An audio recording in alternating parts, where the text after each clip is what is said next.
단돈 20만 원짜리 드론 한 대가 수십억 원짜리 전차를 단 몇 초 만에 고철로 만들었습니다. 전 세계 군사 전문가들은 이 영상을 보고 경악을 금치 못했습니다. 전쟁의 공식이 완전히 뒤집히는 순간이었습니다. 실제로 우크라이나 전사자 10명 중 7명은 드론에 의해 목숨을 잃었습니다. 심지어 세계 최강 미국의 방공망마저 이란의 드론 공격 앞에 처참하게 뚫렸습니다. 인류 역사상 가장 저렴하고 가장 치명적인 살상 무기가 등장한 겁니다. 그 누구도 막을 수 없을 것 같았던 이 드론의 천적을 세계 최초로 만든 나라가 있습니다. 바로 대한민국입니다. 미국도 실패한 레이저 요격 기술을 우리 중소기업이 실전 배치하며 전 세계를 다시 한번 놀라게 했습니다. 그런데 이 놀라운 기술이 국가연구소도 아닌 서울 성수동의 한 작은 사무실에서 시작되었다는 사실을 알고 계십니까? 단 15명의 직원이 일궈낸 기적 같은 이야기. 오늘 그 충격적인 내막을 지금 바로 공개합니다. 지금 확인하시죠. 끝까지 보십시오. 지금 믿기지 않는 그 현장 속으로 빠져보겠습니다. 영상이 도움이 되신다면 구독과 좋아요 부탁드립니다. 여러분의 작은 응원이 더 좋은 영상을 만드는 힘이 됩니다. 전 세계 군사 전문가들이 화면 앞에 숨을 죽이고 앉아 있습니다. 그들의 눈앞에 펼쳐지는 영상은 인류가 수십 년간 쌓아온 전쟁의 상식을 송두리째 뒤흔듭니다. 우크라이나 전선에서 병사가 직접 촬영한 영상입니다. 화면 속에는 러시아의 자존심이라 불리는 수십억 원짜리 T-72 전차가 광활한 들판을 가로지릅니다. 50톤이 넘는 강철 덩어리, 두꺼운 철갑은 그 어떤 포탄도 막아낼 것 같은 위용을 자랑합니다. 전차는 굉음을 내며 질주하고 그 육중한 존재감은 마치 움직이는 요새와 같습니다. 수십 년간 전장의 왕으로 군림해온 전차의 압도적인 힘이 화면 가득 느껴집니다. 그런데 그 무적의 전차 위로 작은 무언가가 날아듭니다. 손바닥만 한 크기입니다. 소리조차 거의 들리지 않습니다. 전차 승무원들은 죽음이 자신들을 향해 다가오는 줄도 모릅니다. 그 작은 그림자가 전차 상부에 정확히 떨어지는 순간 거대한 폭발이 들판을 뒤흔듭니다. 굉음과 함께 탄약이 연쇄 폭발하며 수톤 무게의 포탑이 하늘로 치솟습니다. 불과 몇 초 만에 수십억 원짜리 전차 한 대가 검은 연기를 내뿜는 고철 더미로 변합니다. 이 충격적인 장면은 전 세계 군사 전문가들의 뇌리에 깊이 박힙니다. 그들의 얼굴에는 경악과 함께 깊은 불안감이 스칩니다. 이 믿을 수 없는 공격을 감행한 무기의 가격은 얼마일까요?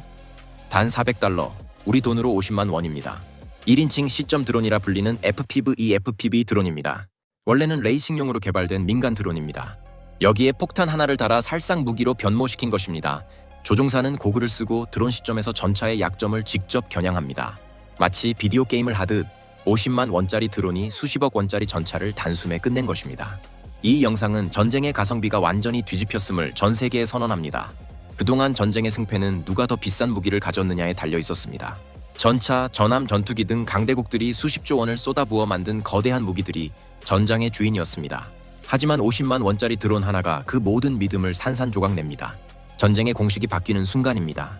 이제 전쟁은 누가 더 많은 돈을 썼느냐가 아니라 누가 더 효율적이고 치명적인 드론을 가졌느냐의 싸움이 됩니다. 이 새로운 패러다임은 전 세계 군사 전략가들에게 거대한 숙제를 안겨줍니다. 이후 우크라이나 전장에서 드론은 단순한 보조 무기가 아닙니다. 포탄을 대체하는 핵심 소모성 탄약이 됩니다. 전쟁 초기에는 하루 수십 대에 불과했던 드론 소모량은 이제 하루 2,000대를 훌쩍 넘습니다. 우크라이나 국방부가 하루 동안 러시아군 드론 2,081대를 격추했다고 발표한 날도 있습니다. 하루에 2,000대가 넘는 드론이 전장에서 사라집니다. 이 숫자는 드론이 없는 군대는 이제 전장에서 단 하루도 버틸 수 없다는 공포스러운 현실을 말해줍니다. 하지만 더 큰 비극은 여기서 시작됩니다. 이처럼 쏟아지는 드론들을 막을 방법이 세상에 없다는 사실입니다. 기존의 방공 시스템은 드론을 막기에 너무나 비효율적입니다. 미국 패트리엇 미사일 한 발이 수억 원에 달합니다. 이스라엘 아이언돔 요격 미사일 한 발 역시 수억 원입니다. 50만 원짜리 드론을 잡기 위해 수억 원짜리 미사일을 쏘는 것은 경제적으로 말이 되지 않습니다. 이란이 이스라엘 본토를 공격합니다. 무인 드론 170기, 순항 미사일 30기, 탄도미사일 120기가 이스라엘을 향해 날아듭니다. 아이언돔이 작동하고 요격률은 99%에 달합니다. 하지만 외신이 주목한 것은 요격률이 아닙니다. 이스라엘이 그 하루 동안 사용한 방위 예산은 수억 달러에 달합니다. 이란이 쏜 드론과 미사일 값을 훨씬 넘는 금액입니다. 이스라엘은 이길 수는 있었지만 계속 이기다가는 먼저 파산할 판입니다. 미국 역시 이 문제를 심각하게 인식합니다.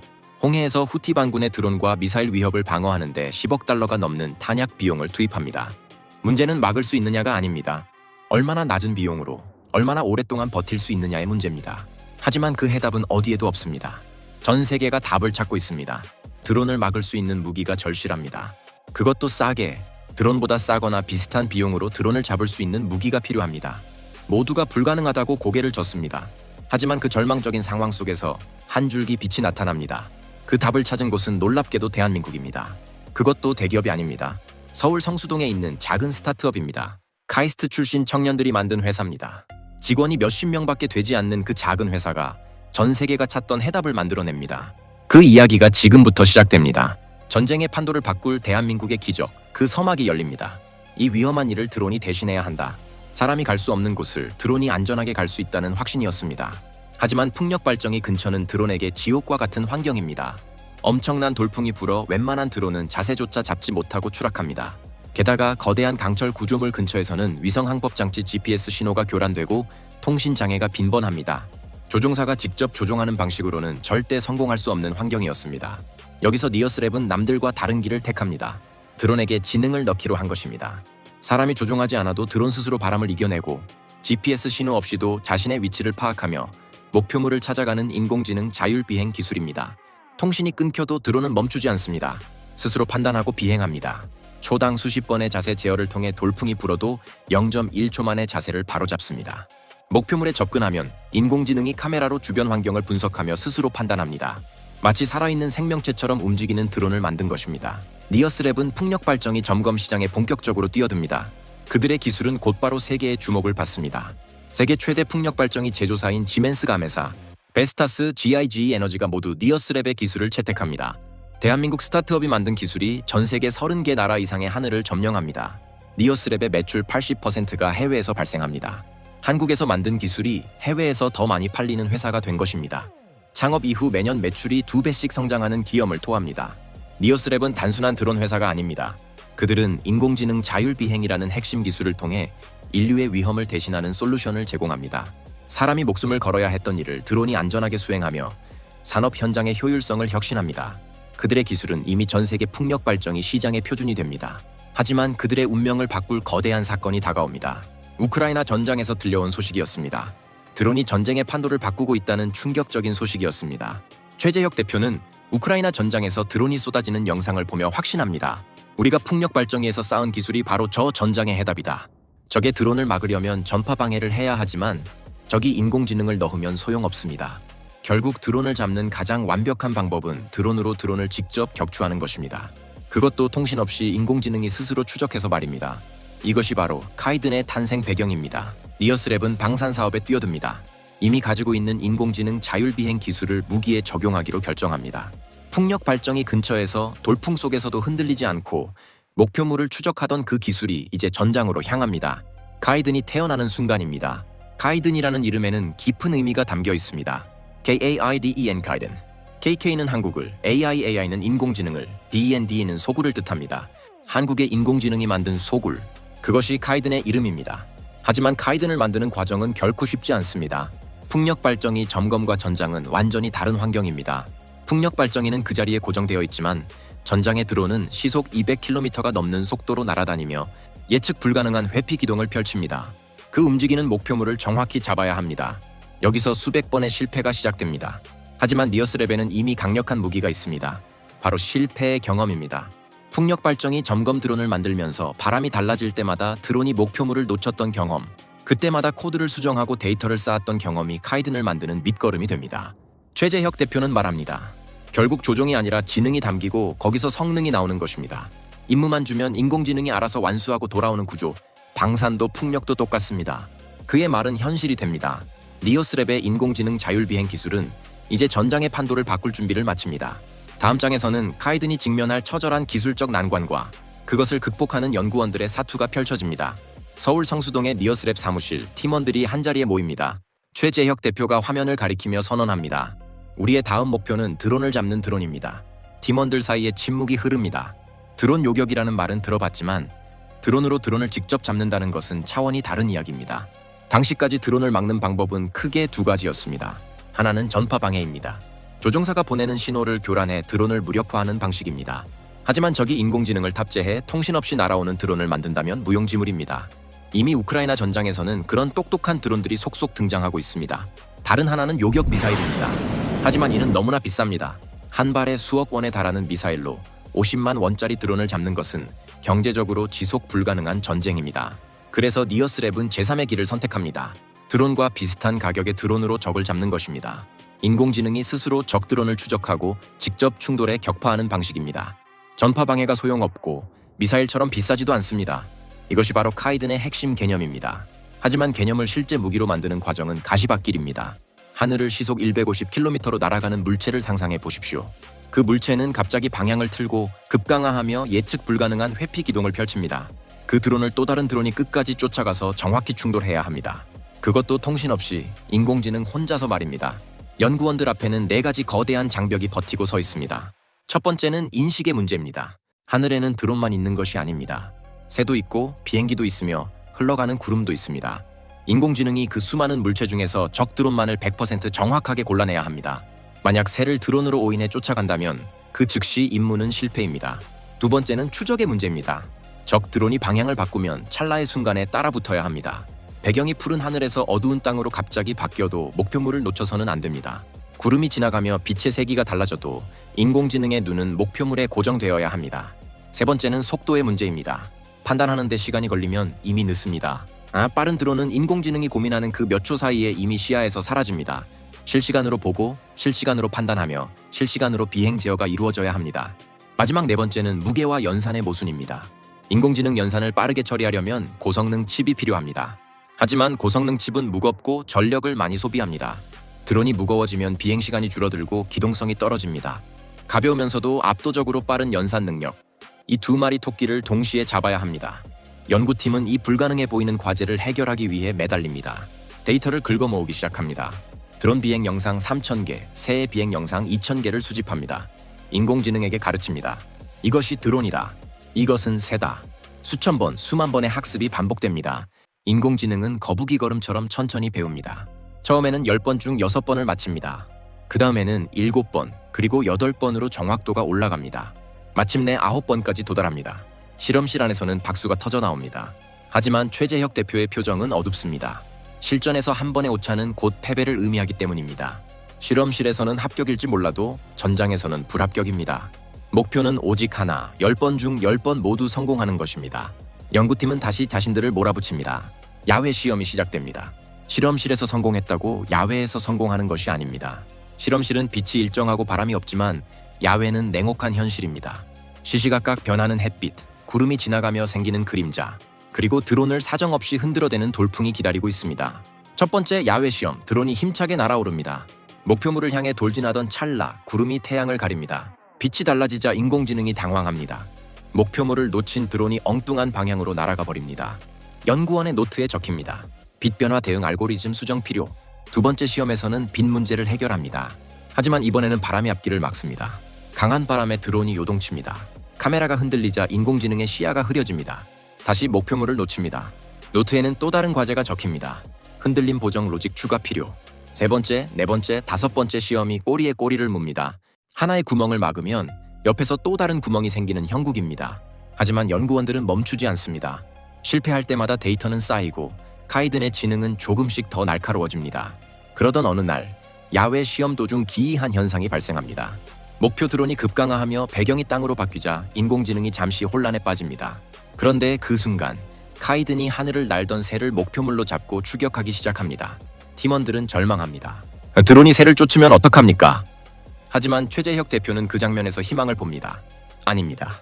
드론이 새를 잡았다는 것은 인공지능이 날아가는 물체를 정확히 인식했다는 증거입니다. 이제 드론과 새를 구분하는 지능만 더하면 됩니다. 그 깨달음이 카이든 기술의 결정적인 전환점이 됩니다.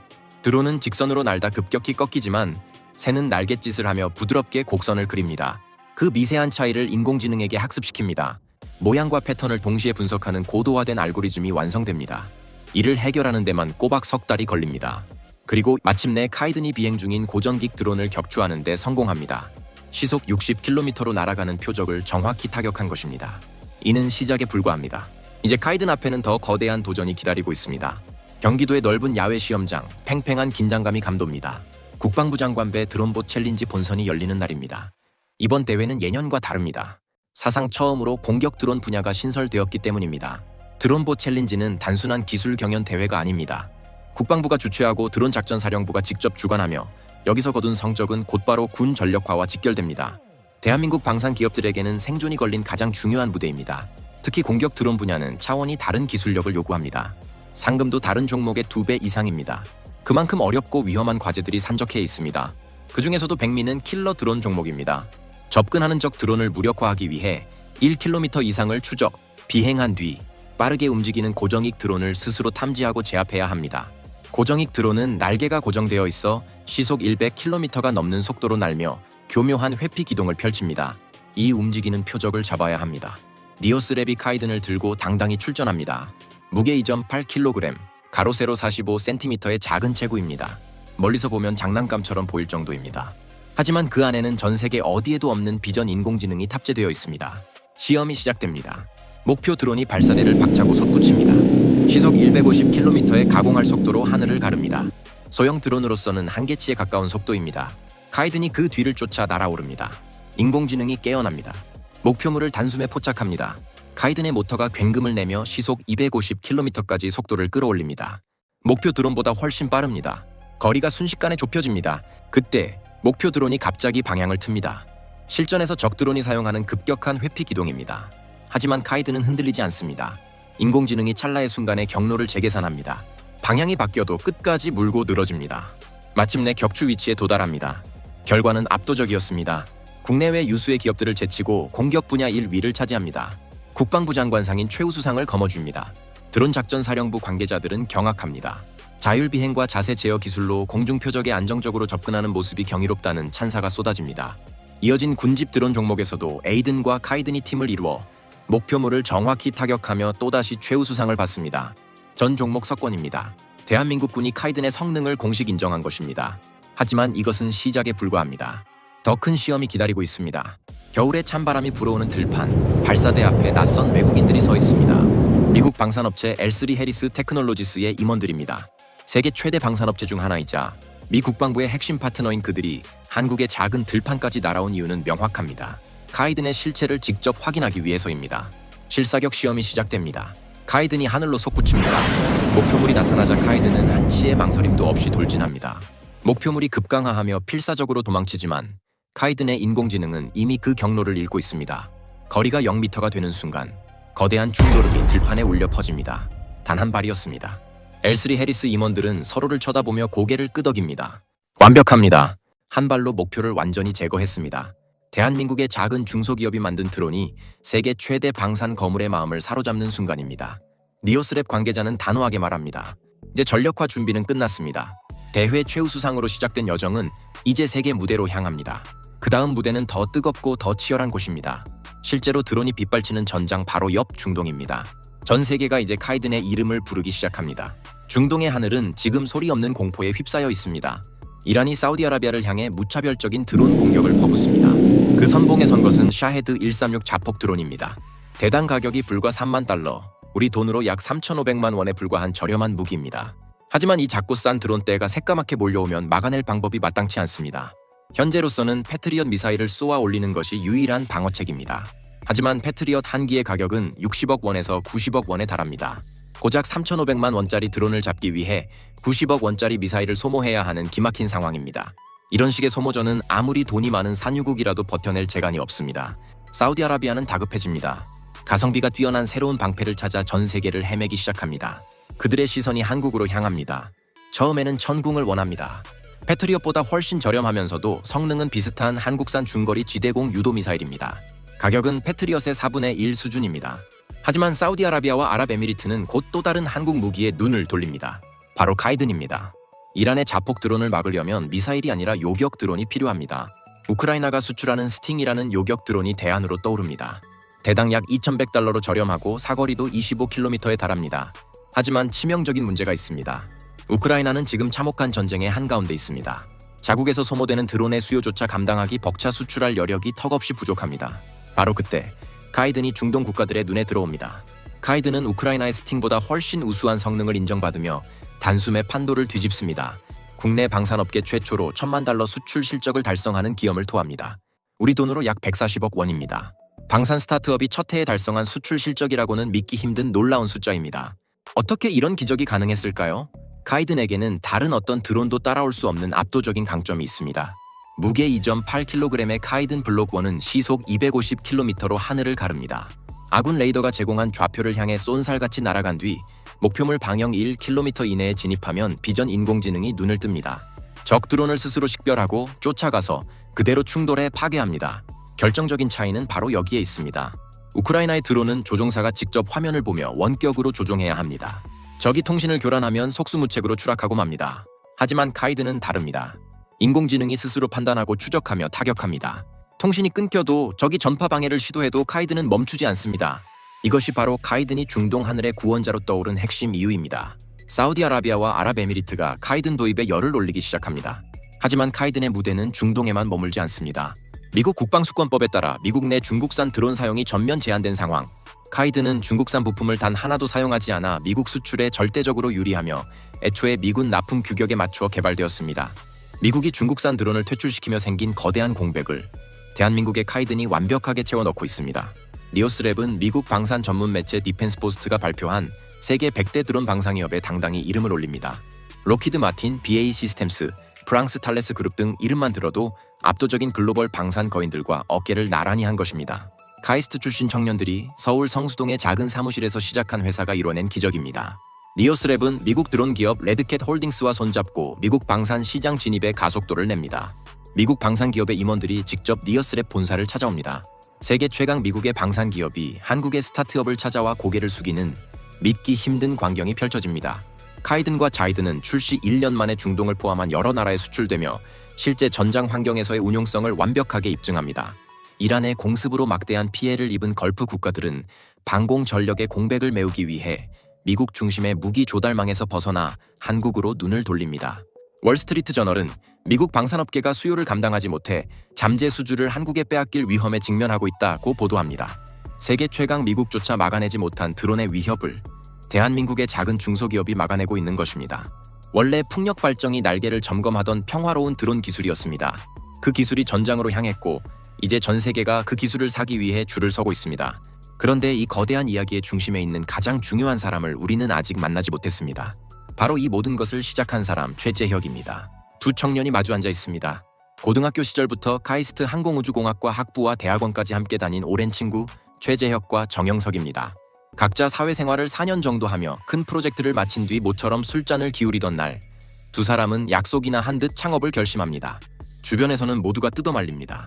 최재혁은 두산중공업에서 발전 플랜트 디지털 전환 엔지니어로, 정영석은 국내 유일 위성 시스템 수출 기업 세트레가이에서 비행 제어 소프트웨어 엔지니어로 탄탄한 경력을 쌓고 있었습니다. 안정적인 대기업, 높은 연봉, 보장된 미래, 그 모든 것을 박차고 나온 것입니다. 왜 그들은 창업이라는 불확실한 벼랑 끝으로 몸을 던졌을까요? 두 사람은 단 한 단어로 대답합니다. 바로 갈증입니다. 최재혁에게는 어린 시절부터 품어온 꿈이 있습니다. 5살 때 미국 나사 박물관에서 우주선과 로켓을 보고 우주왕복선을 만들겠다고 다짐했던 소년. 그 꿈 하나로 카이스트 항공우주공학과에 진학했습니다. 하지만 졸업 후 마주한 현실은 달랐습니다. 원자력 발전소 소프트웨어를 개발하는 일은 중요했지만 그가 꿈꾸던 우주와는 거리가 멀었습니다. 그러던 어느 날 발전소 현장에서 그의 운명을 바꿀 장면을 목격합니다. 한 작업자가 밧줄 하나에 몸을 묶고 수십 미터 높이의 풍력 발정이 날개를 아슬아슬하게 점검하고 있습니다. 안전을 확인하기 위해 누군가는 생명을 담보로 내놓아야 하는 지독한 아이러니. 그 순간 최재혁의 머릿속에 번개가 칩니다. 드론이 저 일을 할 수 있겠다.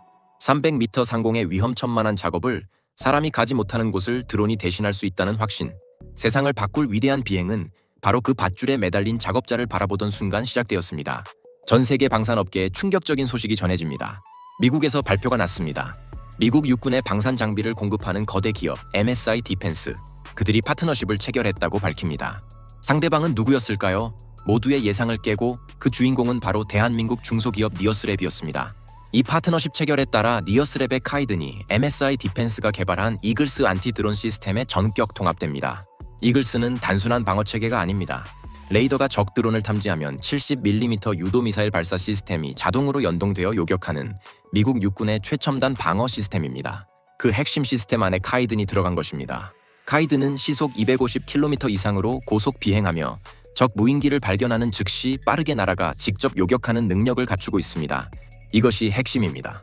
미국은 국방수권법에 따라 중국산 부품이 들어간 드론을 사용할 수 없습니다. 이로 인해 선택지가 극도로 제한되어 있었습니다. 하지만 카이든은 다릅니다. 중국산 부품이 전혀 사용되지 않아 보안 문제에서 완벽하게 자유롭습니다. 또한 미군 납품 규격에 맞춰 개발되었으며 비슷한 성능의 경쟁 제품 대비 가격은 무려 30%가량 저렴합니다. 압도적인 성능의 보안 문제까지 해결하고 가격 경쟁력까지 갖춘 카이드는 미국에게는 가뭄의 단비와 같은 존재입니다. MSI 디펜스 관계자는 흥분을 감추지 못합니다. 안티드론 시스템은 다층적인 솔루션을 요구합니다. 카이드는 합리적인 비용으로 강력한 드론 요격 능력을 제공하여 교전의 판도를 바꿀 것입니다. 미국 방산 전문가가 한국 중소기업의 드론에 대해 교전의 판도를 바꿀 것이라고 극찬한 것입니다. 이는 단순한 칭찬을 넘어 카이든이 전 세계 방산 시장의 게임 체인저로 떠올랐음을 의미합니다. 카이든의 혁신은 여기서 멈추지 않습니다. 토머스 에디슨의 업적을 기리기 위해 1987년에 제정된 세계 최고 권위의 혁신상 에디슨 어워즈에서 니어스랩의 카이든이 자율세계와 초형 열성 부문의 자율 보안 솔루션 분야에서 은상을 수상합니다. 매년 7,000개 이상의 제품이 출품되는 이 권위 있는 상을 카이든이 거머쥔 것입니다. 이는 카이든의 기술력이 전 세계적으로 인정받았음을 증명합니다. 카이든은 이미 CES에서도 수상의 연계를 안았습니다. 이제 카이든은 단순한 드론을 넘어 혁신과 미래 기술의 상징이 되고 있습니다. 서울 여의도 한국거래소에 서류 한 묶음이 접수됩니다. 코스닥 상장 예비 심사 신청서, 그 서류에 적힌 회사 이름은 바로 니어스랩입니다. 국내 최초의 드론 상장사 타이틀, 방산 드론 전문 기업으로는 첫 상장 도전입니다. 니어스랩은 4월부터 지난해 8월까지 무려 664억 원의 투자를 유치했습니다. 단 2명으로 시작한 회사가 받은 투자금이라고는 믿기 힘든 숫자입니다. 어떤 기업들이 니어스랩에 투자했을까요? 삼성벤처투자, 신한벤처투자, DS자산운용, 한국투자파트너스 등 국내 굴지의 투자사들이 니어스랩의 잠재력을 알아보고 선택했습니다. 왜였을까요? 그들에게는 명확한 숫자가 있었습니다. 니어스랩은 창업 이후 매출이 매년 2배씩 성장하는 가파른 성장세를 보이고 있습니다. 그것도 10년 동안 꾸준히 2배씩 성장하는 경이로운 기록입니다. 창업 첫 해 1억 원을 벌었다고 가정하면 10년 뒤에는 500억 원이 넘는 매출을 달성하는 것입니다. 그리고 특히 자이드는 중동 지역에서 1천만 달러, 우리 돈으로 약 140억 원 규모의 공급 계약을 체결하며 그 성능을 다시 한번 입증합니다. 니어스랩은 CES 최고 혁신상과 에디슨 어워즈 등 세계적 권위의 상을 휩쓸며 기술력을 국제적으로 인정받습니다. 북미, 유럽, 아시아 주요국들과 전략적 협력 체계를 확대하며 글로벌 방산 시장에서 영향력을 빠르게 확장하고 있습니다. 미국 방산 전문 매체 디펜스포스트가 발표한 세계 100대 드론 방산기업 명단에 니어스랩이 이름을 올립니다. 록히드 마틴, BAE 시스템스, 프랑스 탈레스 그룹 등 세계 최대 방산 기업들과 어깨를 나란히 한 것입니다. FE 랩터와 F35를 만든 세계 최대 방산 기업 록히드 마틴과 같은 명단에 카이스트 출신 청년들이 만든 한국 스타트업이 오른 것입니다. 미국이 손을 내민 것은 MSI 디펜스만이 아니었습니다. 레드캣 홀딩스, 이번 명단에 함께 오른 미국 드론 방산 전문 기업입니다. 니어스랩은 레드캣 홀딩스와 전략적 양해각서를 체결하고 레드캣 퓨처스 이니셔티브에 공식 참여하며 북미 방산 시장 진출에 본격적인 시동을 겁니다. 레드캣 홀딩스 임원들이 직접 니어스랩 본사를 방문하여 카이든을 들고 사진을 찍는 모습은 세계 최강 미국이 한국 중소기업의 기술력을 필요로 하는 시대가 왔음을 상징적으로 보여줍니다. 최재혁 대표는 말합니다. 피지컬 인공지능을 가장 현실적으로 증명할 수 있는 플랫폼은 드론입니다. 풍력 발정이 날개를 점검하던 드론 기술이 전장의 판도를 바꾸는 핵심 무기가 되고 이제는 전 세계가 그 기술을 사기 위해 줄을 서고 있습니다. 부산 백스코에서 열린 드론쇼 코리아. 니어스랩 부스 앞에는 카이든과 자이든을 직접 보려는 세계 각국 바이어들로 긴 줄이 늘어섰습니다. 그 줄은 단순한 대기줄이 아니었습니다. 바로 대한민국 방산의 밝은 미래를 향한 희망의 줄이었습니다. 여러분은 이 장면을 보고 어떤 생각이 드셨나요? 우리가 몰랐던 무언가가 있었던 걸까요? 여러분의 생각을 댓글로 남겨주세요. 같이 이야기해보고 싶습니다. 이런 놀라운 이야기, 구독하시면 이보다 더 놀라운 이야기 이어집니다. 지금까지 태밀리 유튜브였습니다. 사랑합니다.